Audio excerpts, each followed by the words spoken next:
Night riders తరపున West Indies mystery spinner Sunil Narine బంధం విడదీయలేనిది. 4 ఏళ్లుగా కేకేఆర్ జట్టు ప్లేయింగ్ 11లో ఉన్న ఏకైక ఆటగాడు. జట్టులో ఎవరు వచ్చి వెళ్లినా నరైన్ మాత్రం కామన్గా ఉంటాడు. అయితే 4 ఏళ్ల తర్వాత నరైన్ ఐపీఎల్ మ్యాచ్ మిస్ అవ్వాల్సి వచ్చింది.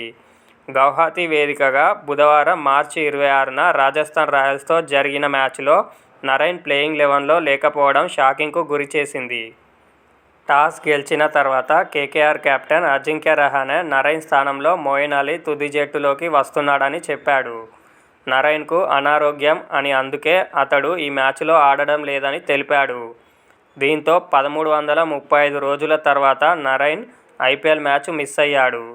చివరిసారిగా నరైన్ 2021లో రాయల్ ఛాలెంజర్స్ బెంగళూరుపై మ్యాచ్ మిస్ అయ్యాడు. నరైన్ లేకపోయినా అతని స్థానంలో వచ్చిన మొయిన్ అలీ అద్భుతంగా బౌలింగ్ చేశాడు. 4 ఓవర్ల స్పెల్లో కేవలం 23 పరుగులు ఇచ్చి జైస్వాల్, నితీష్ రాణా వికెట్లు పడగొట్టాడు.